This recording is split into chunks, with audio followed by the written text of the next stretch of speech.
Police പരിഷ്കരണ കമ്മീഷൻ്റെ നിർദ്ദേശമനുസരിച്ച് സംസ്ഥാനത്തെ പോലീസ് സേനകളിൽ ഒരു നിർണായകമായ പരിഷ്കാരം വരുത്താനുള്ള ശ്രമം നടന്നുകൊണ്ടിരിക്കുകയാണ്. അത് സുപ്രീം കോടതി പലവട്ടം ആവശ്യപ്പെട്ടുള്ള ഒരു കാര്യം കൂടിയാണ്. അതായത് പോലീസ് സേനയിൽ ക്രമസമാധാന പാലനവും അതുപോലെ പോലീസ് കേസ് അന്വേഷണവും രണ്ട് വിഭാഗങ്ങളായി പോലീസ് സേനയെ തരംതിരിക്കണമെന്നാണ്. അതായത് പോലീസ് തന്നെ ക്രമസമാധാന പാലനം നിയന്ത്രിക്കുക, അതുപോലെ കേസ് അന്വേഷിക്കുക. ഇത് രണ്ടും ഒരേ പോലീസ് തന്നെ ചെയ്യുന്നത് പോലീസിൻ്റെ കാര്യക്ഷമതയെ ബാധിക്കുമെന്ന് കണ്ടതിനാലാണ് ഇക്കാര്യം നിർദ്ദേശിച്ചിട്ടുണ്ടായിരുന്നത്. അത് പക്ഷേ പല സംസ്ഥാനങ്ങളും നടപ്പിലാക്കിയിട്ടില്ല. കേരളം ഉൾപ്പെടെയുള്ള പല സംസ്ഥാനങ്ങളും നേരത്തെ മുതൽ നടപ്പിലാക്കിയിട്ടില്ല. അതിൻ്റെ പേരിൽ സുപ്രീം കോടതിയിൽ നിന്ന് നിരവധി വിമർശനങ്ങൾ സംസ്ഥാന സർക്കാരുകൾ കേൾക്കേണ്ടി വരികയും ചെയ്തിരുന്നു. എന്തായാലും ആ ഒരു നടപടിയുടെ ഭാഗമായി തുടക്കമെന്ന നിലയിൽ ഇന്നത്തെ മന്ത്രിസഭാ യോഗത്തിൻ്റെ ഒരു തീരുമാനമുണ്ടായിട്ടുണ്ട്. അതായത് ക്രമസമാധാന പാലന ചുമതലയുള്ള ഒരു ADGP തസ്തിക സൃഷ്ടിച്ചുകൊണ്ട് പോലീസ് ഘടനയിൽ വലിയ നിർണായകമായ ഒരു മാറ്റമാണ് ഇന്നത്തെ മന്ത്രിസഭാ യോഗം വരുത്തിയിട്ടുള്ളത്. നമുക്ക് ആദ്യം പരിശോധിക്കേണ്ടത് എന്തായിരുന്നു നിലവിലെ ഘടന എന്നും എന്ത് മാറ്റമാണ് ഇനി വരാൻ പോകുന്നതും എന്നുമാണ്. എന്തായാലും ആ ഘടനയെക്കുറിച്ച് ഇപ്പോഴും വ്യക്തമായ ഒരു ചിത്രം നമ്മുടെ മുമ്പിൽ ലഭ്യമല്ല. എങ്കിൽ പോലും മുൻപുണ്ടായിരുന്ന ഘടനയും ഇപ്പോൾ ഇനി വരാൻ പോകുന്ന ഘടനയും തമ്മിലുള്ള ഒരു താരതമ്യം ആണ് നാം ഇപ്പോൾ പരിശോധിക്കുന്നത്. നമ്മുടെ പോലീസ് സേനയിൽ ഏറ്റവും ഉയർന്ന തലപ്പത്തുള്ള ആൾ എന്ന് പറയുന്നത് സംസ്ഥാന പോലീസ് മേധാവിയാണ്. അത് DGP റാങ്കിലുള്ള ഒരാളായിരിക്കും എന്ന് നമുക്കറിയാം. സംസ്ഥാന പോലീസ് മേധാവി നമുക്കിപ്പോൾ അറിയാവുന്നതുപോലെ ലോക്നാഥ് ബെഹ്റയാണ്. സംസ്ഥാന പോലീസ് മേധാവിക്ക് കീഴിൽ നിലവിലെ ഘടന പ്രകാരം ഉത്തരമേഖല, നോർത്ത് സോൺ, സൗത്ത് സോൺ എന്നിങ്ങനെ രണ്ട് മേഖലകളുണ്ട്. ഉത്തരമേഖലയ്ക്ക് വേണ്ടി ഒരു ADGP ആണുള്ളത്. ദക്ഷിണ മേഖലയ്ക്ക് മറ്റൊരു ADGPയും ഉണ്ട്. ഇവരുടെ കീഴിലാണ് ഏഴ് ജില്ലകൾ അടങ്ങുന്ന സൗത്ത് നോർത്ത് സോണുകൾ ഉള്ളത്. ഇനി ഉത്തരമേഖല ADGPയുടെയും ദക്ഷിണ മേഖല ADGPയുടെയും കീഴിൽ നിരവധി റേഞ്ചുകളുണ്ട്. ഒന്ന് തിരുവനന്തപുരം, എറണാകുളം എന്നീ രണ്ട് റേഞ്ചുകൾ ദക്ഷിണ മേഖലയുടെ കീഴിലും തൃശ്ശൂർ, കണ്ണൂർ എന്നീ റേഞ്ചുകൾ ഉത്തരമേഖലയുടെ കീഴിലുമുണ്ട്. അതത് റേഞ്ചുകൾക്ക് കീഴിൽ നിരവധി ജില്ലകളും വരുന്നുണ്ട്. മറ്റൊന്ന് കേരള പോലീസിലെ നിലവിൽ ഇനി ഘടനാമാറ്റം വരുന്നത് ഇങ്ങനെയാണ്. അതായത് സംസ്ഥാന പോലീസ് മേധാവിക്ക് കീഴിൽ ഒരു ADGP മാത്രം ഉണ്ടാകും. മുമ്പ് രണ്ട് സോണുകൾക്ക് ഓരോ ADGPമാരായിരുന്നെങ്കിൽ ഇനി ഓപ്പറേഷൻസ്, അതായത് ക്രമസമാധാന പാലനത്തിന് വേണ്ടിയുള്ള ഒരു ADGPയെ നിയമിക്കാനാണ് ഇന്നത്തെ മന്ത്രിസഭായോഗം തീരുമാനിച്ചിട്ടുള്ളത്. അതായത് ക്രമസമാധാന പാലനം ഇനി ഈ ADGPയുടെ കീഴിലായിരിക്കും. അപ്പോൾ സ്വാഭാവികമായും കേസന്വേഷണത്തിന് മറ്റൊരു വിഭാഗം വരികയും ആ വിഭാഗത്തിന് മറ്റൊരു ADGP ഉണ്ടാകും എന്ന് നമുക്ക് പ്രതീക്ഷിക്കാം. പക്ഷേ അക്കാര്യത്തെക്കുറിച്ച് ഇപ്പോൾ തീരുമാനമായിട്ടില്ല. പക്ഷേ ഇനി ക്രമസമാധാന പാലനം എന്നുള്ളത് ആ പുതുതായി നിശ്ചയിച്ചിട്ടുള്ള തസ്തികയിൽ ആ ADGPയുടെ കീഴിലായിരിക്കും. അപ്പോൾ സ്വാഭാവികമായും ഈ സോണുകൾ, ഇപ്പോൾ നിലവിൽ രണ്ട് ADGPമാരുടെ കീഴിലുള്ള ഉത്തര ദക്ഷിണ മേഖലാ സോണുകൾ സ്വാഭാവികമായും ഇനി ഉണ്ടാവുക മറ്റൊരു ഘടനയിലായിരിക്കും. ആ ഘടനയെക്കുറിച്ചാണ് ഇനി വിശദീകരിക്കുന്നത്. അതായത് നിലവിൽ സോണുകൾ ADGPമാരുടെ കീഴിലാണെങ്കിൽ ഇനി ഉത്തരമേഖല, ദക്ഷിണ മേഖല സോണുകൾ, ഈ രണ്ട് സോണുകൾ രണ്ട് IG-മാരുടെ കീഴിലായിരിക്കും. അതുപോലെ ഈ സോണുകൾക്ക് കീഴിൽ വരുന്ന 4 റേഞ്ചുകൾ, കണ്ണൂർ, തൃശ്ശൂർ, അതുപോലെ എറണാകുളം, തിരുവനന്തപുരം എന്നീ 4 റേഞ്ചുകൾ ഇനി DIG-മാരുടെ കീഴിലായിരിക്കും ഉണ്ടാവുക. ഇനി ഒരു പുതിയ തീരുമാനത്തോടുകൂടി ഇങ്ങനെയായിരിക്കും അതിൻ്റെ ഒരു ഘടന. അതായത് ADGP എന്ന തസ്തിക കുറെ കൂടി ഉയർത്തുകയും അതുപോലെ IG, DIG തസ്തികകൾ കൂടി ഉയർത്തിക്കൊണ്ട് ആ ഘടനയിൽ ഒരു സാരമായ പരിഷ്കരണമാണ് ഇപ്പോൾ ഉദ്ദേശിക്കുന്നത്. അപ്പോൾ നമ്മുടെ നിലവിൽ നമ്മുടെ ഘടനയിൽ ആരൊക്കെയാണ്, ഏതൊക്കെ ഘടനയാണ് അതിൻ്റേതെന്ന് കൂടി നമുക്ക് പരിശോധിക്കേണ്ടതാണ്. അത് പരിശോധിക്കുമ്പോൾ നമ്മുടെ കേരള പോലീസ് ആസ്ഥാനത്ത് തന്നെ നിരവധി വ്യത്യസ്ത തസ്തികകളുള്ള ആളുകളുണ്ട്. അതിലൊന്ന് SP ഹെഡ്ക്വാർട്ടേഴ്സാണ്. അത് KS വിമൽ IPS എന്ന ഉദ്യോഗസ്ഥരാണ്. SP ഹെഡ്ക്വാർട്ടേഴ്സിന് അദ്ദേഹത്തിന് ഭരണപരമായ ചുമതലയാണുള്ളത്, അഡ്മിനിസ്ട്രേഷൻ ചുമതലകളാണുള്ളത്. ഇനി മറ്റൊന്ന് V. അജിത് SP, അദ്ദേഹം സ്പെഷ്യൽ സെല്ലിൻ്റെ ചുമതലയുള്ള SP ആണ്. ഇതുകൂടാതെ ഇതിന് മുകളിൽ ADGP, DGP റാങ്കുകളുള്ള നിരവധി ആളുകളുണ്ട്, അഡ്മിനിസ്ട്രേഷൻ ചുമതലയുള്ള ആളുകളുണ്ട്. അതുകൂടാതെയുള്ള ആളുകളാണ് ഞാൻ പരിചയപ്പെടുത്തുന്നത്. മറ്റൊന്ന് NRI സെല്ലാണ്. അതിൻ്റെ SP വിനോദ് കുമാറാണ്. NRI സെൽ SP ആണ് അദ്ദേഹം. പിന്നെ വാഹന ഗതാഗതം, മോട്ടോർ ട്രാൻസ്പോർട്ടിൻ്റെ SP ആണ് K. അജിത് എന്ന് പറയുന്ന ഉദ്യോഗസ്ഥരാണ് അതിൻ്റെ ചുമതലയുള്ളത്. ഇനി SP വിമൻ സെല്ലാണ്. SP വിമൻ സെല്ലിൻ്റെ നമുക്കറിയാം ചൈത്ര തെരേസ ജോൺ എന്ന് പറയുന്ന SP ആണ്. KK മർക്കോസ്, അദ്ദേഹം ദക്ഷിണ മേഖല ട്രാഫിക്കിൻ്റെ ചുമതലയുള്ള SP ആണ് KK മർക്കോസ്. ഇവരുടെ എല്ലാം ആസ്ഥാനം നമ്മുടെ സംസ്ഥാന പോലീസ് ആസ്ഥാനം തന്നെയാണ്. ഇനി മറ്റൊന്ന് KL ജോൺകുട്ടി, അദ്ദേഹം ഉത്തരമേഖലയുടെ ട്രാഫിക് ചുമതലയുള്ള SP ആണ് KL ജോൺകുട്ടി.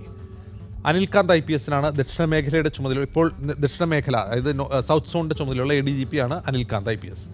ഉത്തരമേഖല ചുമതലയും ഇപ്പോൾ അദ്ദേഹത്തിന് അധിക ചുമതലയായി നൽകിയിട്ടുണ്ട്. അദ്ദേഹം തന്നെയാണ് ഉത്തരമേഖലയുടെയും ദക്ഷിണ മേഖലയുടെയും ചുമതലയുള്ള ADGP-ആയി പ്രവർത്തിക്കുന്നത്. അനിൽകാന്തിന് തന്നെയാണ് തീരദേശ സുരക്ഷയുള്ള ADGP-യും അദ്ദേഹം തന്നെയാണ്. ഇനി മറ്റൊന്ന് വിജയ് സാഖറെയാണ്. അദ്ദേഹത്തിൻ്റെ തീരസുരക്ഷയുള്ള IG ആണ് അദ്ദേഹം. IG ചുമതലയുള്ള അദ്ദേഹത്തിന് അഡീഷണൽ ചാർജാണ് തീരസുരക്ഷയുടേത്. അദ്ദേഹം തന്നെയാണ്, വിജയ് സാഖറ തന്നെയാണ് കൊച്ചി റേഞ്ച് IG ആയി പ്രവർത്തിക്കുന്നത്. മനോജ് എബ്രഹാം IPS, അദ്ദേഹം ട്രാഫിക് ആൻഡ് റോഡ് സേഫ്റ്റിയുടെ ചുമതലയുള്ള IG ആണ് മനോജ് എബ്രഹാം IPS. ഇനി മറ്റൊന്ന് MR അജിത് കുമാറാണ്. അദ്ദേഹം MR Ajith Kumar Thrissur range IG ആണ്. തൃശ്ശൂർ റേഞ്ച് IG ആണ് MR അജിത് കുമാർ. ഞാൻ മുമ്പ് സൂചിപ്പിച്ച വിജയ് സാഖറെയാണ് കൊച്ചി റേഞ്ചിൻ്റെ ചുമതലയുള്ള IG. ഇനി ബൽറാം കുമാർ ഉപാധ്യായാണ് കണ്ണൂർ റേഞ്ചിൻ്റെ ചുമതലയുള്ള IG. നിലവിൽ കണ്ണൂർ റേഞ്ചിൻ്റെ ചുമതലയുള്ള IG അദ്ദേഹമാണ്. ഇപ്പോൾ ഈ IG മാരുടെ തസ്തികയിലേക്ക് ഇനി DIG മാരാണ് വരിക. IG മാർക്ക് സോണിൻ്റെ ചുമതലയും നൽകുന്നു. ADGP തസ്തിക ഉയർത്തിക്കൊണ്ട് അവർക്ക് ക്രമസമാധാന പാലനം അതുപോലെ കേസന്വേഷണം എന്നീ 2 നിലകളിൽ പ്രവർത്തിക്കുന്ന രീതിയിൽ ADGP മാരുടെ ചുമതല ഉയർത്തുകയും ചെയ്യുന്നു. അപ്പോൾ സ്വാഭാവികമായി നമ്മുടെ മുമ്പിൽ വരുന്നൊരു ചോദ്യം, നിലവിൽ പോലീസ് ഘടനയിൽ ക്രൈംബ്രാഞ്ച് എന്നൊരു സംവിധാനമുണ്ട്. അതായത് കുറ്റാന്വേഷണ രംഗത്ത് വേണ്ടി പ്രത്യേകമായി രൂപീകരിക്കപ്പെട്ട ഒരു ഘടനയാണ് ക്രൈംബ്രാഞ്ചിൻ്റേത്. ക്രൈംബ്രാഞ്ച് കുറെ കൂടി വിദഗ്ധരായ കുറ്റാന്വേഷണ രംഗത്ത് അനുഭവസമ്പത്തുള്ള പോലീസ് ഉദ്യോഗസ്ഥരുള്ള ഒരു വിഭാഗമാണ് പോലീസിൻ്റേത്. അപ്പോൾ സ്വാഭാവികമായും നമ്മുടെ നിലവിലെ പോലീസ് സംവിധാനത്തിൽ പോലീസുകാർ തന്നെ കേസന്വേഷിക്കുമ്പോൾ കേസന്വേഷിക്കാൻ വേണ്ടി പ്രത്യേക പോലീസുകാർ തന്നെ ഉണ്ടാകുമ്പോൾ ക്രൈംബ്രാഞ്ചിൻ്റെ അവസ്ഥ എന്താകും? അത് പിരിച്ചുവിടുമോ അതോ അത് ഇതിലേക്ക് ലയിപ്പിക്കുമോ തുടങ്ങിയ സംശയങ്ങൾക്ക് ഇപ്പോഴും വ്യക്തതയില്ല. എങ്കിൽ പോലും നിലവിലെ ക്രൈംബ്രാഞ്ചിൻ്റെ ഘടന കൂടി നമുക്ക് പരിശോധിക്കാം. ആ ഘടന ഇങ്ങനെയാണ്. നോക്കൂ, ഇവിടെ ADGPക്കാണ് ഒരു ADGPക്കാണ് ക്രൈംബ്രാഞ്ചിൻ്റെ ചുമതല. ആ ADGPക്ക് കീഴിൽ ക്രൈംബ്രാഞ്ച് ആസ്ഥാനത്ത് പോലീസ് ആസ്ഥാനത്ത് ഒരു SP ഉണ്ടാവും. അദ്ദേഹം ഹെഡ്ക്വാർട്ടേഴ്സിൽ അഡ്മിനിസ്ട്രേഷൻ ചുമതലയുള്ള SP ആണ്. അതുകൂടാതെ അദ്ദേഹത്തിന് കീഴിൽ തന്നെയാണ് സൈബർ പോലീസ് ഉണ്ടാവുക. ഈ ADGP കീഴിലാണ് സൈബർ പോലീസ്, അതുപോലെ ഈ ക്രൈംബ്രാഞ്ച് SP ഉണ്ടാവുക. അപ്പോൾ സൈബർ പോലീസ് കൂടാതെ ഒരു ഹൈടെക് സെല്ലും പോലീസിൻ്റെതായ ഒരു ഹൈടെക് സെല്ലും ക്രൈംബ്രാഞ്ചിന് കീഴിലാണ് പ്രവർത്തിക്കുന്നത്. അപ്പോൾ ഹൈടെക് സെല്ല് ഹെഡ്ക്വാർട്ടേഴ്സിൽ അഡ്മിനിസ്ട്രേഷൻ അതുപോലെ സൈബർ പോലീസ്, ഇത് മൂന്നും ഈ പറയുന്ന ക്രൈംബ്രാഞ്ച് ADGPക്ക് കീഴിലാണ് വരിക. ഇവരുടെ കീഴിൽ ഒരു IG മാരുണ്ട്. എറണാകുളം റേഞ്ച്, തിരുവനന്തപുരം റേഞ്ച്, അതുപോലെ കോഴിക്കോട് റേഞ്ച്, അങ്ങനെ 3 റേഞ്ചിന് കീഴിലായി ക്രൈംബ്രാഞ്ചിന് 3 IG മാരുണ്ട്. ഈ IG മാർക്ക് കീഴിൽ ഓരോ DYSP മാർ, ഓരോ റേഞ്ചിന് കീഴിലും DYSP മാരുമുണ്ട്. അതായത് കോഴിക്കോട് റേഞ്ചിൻ്റെ DYSP, അതുപോലെ എറണാകുളം റേഞ്ചിൻ്റെ DYSP, തിരുവനന്തപുരം റേഞ്ചിൻ്റെ മറ്റൊരു DYSP ഉണ്ടാവും. ഈ DYSP മാർക്ക് കീഴിൽ അതുപോലെ ഈ IG മാർക്ക് കീഴിലും ഓരോ ജില്ലയ്ക്കും SP മാരുണ്ട്. ശ്രദ്ധിക്കുക, ചില ജില്ലകൾക്ക് ഇതിൽ SP മാരില്ല. തിരുവനന്തപുരത്തിന് SP ഉണ്ട്, കൊല്ലത്തിന് SP ഉണ്ട്, കൊല്ലത്തിനും പത്തനംതിട്ടയ്ക്കും കൂടി ഒരു SP ആണ് ക്രൈംബ്രാഞ്ചിനുള്ളത്. അതുപോലെ ആലപ്പുഴയ്ക്ക് ഒരു SP ഉണ്ട്, കോട്ടയത്തിന് SP ഉണ്ട്, ഇടുക്കിക്ക് SP ഉണ്ട്. പക്ഷേ ഇതുപോലെ തന്നെ പ്രത്യേക വിഭാഗങ്ങളുണ്ട്. SP CU1, CU4 എന്ന് പറയുന്ന വിഭാഗങ്ങളുമുണ്ട്. അവർക്ക് കീഴിൽ നിരവധി DYSP മാരും കേസന്വേഷണത്തിനുണ്ട്. ഇവിടെ നോക്കുകയാണെങ്കിൽ എറണാകുളം, തൃശ്ശൂർ, പാലക്കാട്, മലപ്പുറം ഇങ്ങനെ 4 ജില്ലകൾക്കും SP മാരുണ്ട്. അതിന് പ്രത്യേക വിഭാഗം CU2 എന്ന് പറയുന്ന വിഭാഗവുമുണ്ട്. അതുപോലെ കോഴിക്കോടിനും വയനാടിനും കൂടി ഒരു SP, കണ്ണൂരിനും കാസർഗോഡിനും മറ്റൊരു SP, അതുപോലെ ഒരു സ്പെഷ്യൽ യൂണിറ്റ് CU3 എന്ന് പറയുന്ന ഒരു യൂണിറ്റും ക്രൈംബ്രാഞ്ചിനുണ്ട്. സ്വാഭാവികമായും ഇത്രയും സുസംഘടിതമായ ഒരു ക്രൈംബ്രാഞ്ച് സംവിധാനമാണ് ക്രൈംബ്രാഞ്ചിനുള്ളത്. പക്ഷേ നമ്മുടെ പോലീസ് സംവിധാനത്തിൽ മൊത്തത്തിൽ കേസന്വേഷണത്തിന് വേണ്ടി മറ്റൊരു ഘടന തന്നെ വരുമ്പോൾ ഈ ക്രൈംബ്രാഞ്ചിൻ്റെ പ്രസക്തി എന്താകും? ഇത് നിലനിർത്തുമോ അതോ പിരിച്ചുവിടുമോ എന്നുള്ള കാര്യത്തിൽ ഇപ്പോൾ വ്യക്തതയില്ല. എങ്കിൽ പോലും ഇത് നിലനിർത്താനാണ് കൂടുതൽ സാധ്യത എന്നാണ് വിദഗ്ധരുടെ അഭിപ്രായം. എങ്കിലും നമ്മുടെ ഈ പോലീസ് സംവിധാനം മൊത്തത്തിൽ ക്രമസമാധാന പാലനവും കുറ്റാന്വേഷണവും എന്ന് 2ആയി വേർതിരിയുമ്പോൾ ഇത് കാര്യക്ഷമമായി നടക്കാൻ എന്താണ് വേണ്ടത് എന്ന് തുടങ്ങിയ ചോദ്യങ്ങളും ഉയരുന്നുണ്ട്. സ്വാഭാവികമായും നമുക്ക് വേണ്ടത് ക്രമസമാധാന പാലനം, റയറ്റ് പോലീസ് സംവിധാനം, അതായത് വിദേശ രാജ്യങ്ങളിലുള്ളതുപോലെയുള്ള റയറ്റ് പോലീസ് സംവിധാനത്തിൽ കൂടുതൽ ആളുകൾ വരികയാണ് ഇത് കാര്യക്ഷമമാകാനുള്ള മാർഗം എന്നാണ് പലരും ചൂണ്ടിക്കാട്ടുന്ന ഒരു കാര്യം. കാരണം നിലവിൽ ഈ കുറ്റാന്വേഷണ ചുമതലയുള്ള ഉദ്യോഗസ്ഥരൊക്കെ തന്നെയാണ് ഒരു ക്രമസമാധാന പ്രശ്നമുണ്ടാകുമ്പോൾ അവിടേക്കും നിയോഗിക്കപ്പെടുക. ഉദാഹരണത്തിന് ഇപ്പോൾ ശബരിമലയിൽ ഉണ്ടായ പ്രക്ഷോഭങ്ങളെ തുടർന്ന് അവിടെ നിയോഗിക്കപ്പെട്ട പോലീസ് ഉദ്യോഗസ്ഥർ, സാധാരണ പോലീസ്, വ്യത്യസ്ത റാങ്കുകളിലുള്ള പോലീസുകാർ പലരും കുറ്റാന്വേഷണ രംഗത്ത് മറ്റ് ചുമതലകൾ വഹിച്ചിരുന്ന ആളുകളാണ്. ചില കേസന്വേഷണവുമായി ബന്ധപ്പെട്ട ആളുകളാണ് വളരെ പെട്ടെന്ന് ഒരു ക്രമസമാധാന പ്രശ്നം ഉണ്ടാകുമ്പോൾ അവിടെ ഡിപ്ലോയ് ചെയ്യുന്നത്.